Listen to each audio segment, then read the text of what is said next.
Hi! Chalavadi yoga healthy ఫుడ్‌కి స్వాగతం అండి. అందరికీ నమస్తే. ఇవాళ మల్టీగ్రెయిన్ గోధుమ పిండితో నేను చపాతీ ఎలా తయారు చేసుకుంటున్నానో చూపిస్తున్నాను చూడండి. ఇదిగోండి ఈ పచ్చగా కనబడేది డ్రై మునగాకండి. కొంచెము వామేసానండి.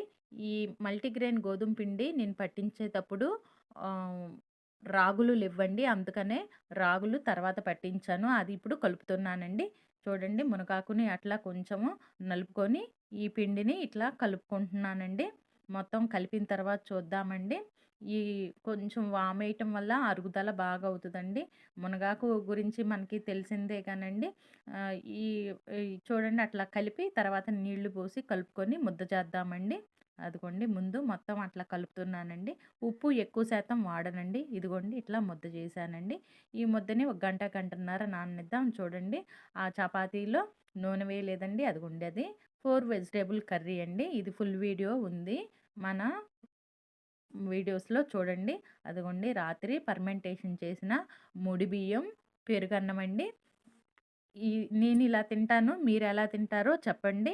ఇదిగోండి ఈ కుండలోనే అండి ఫర్మెంటేషన్ చేసింది. ఈ తాప చెప్తానండి ఏ విధంగానో.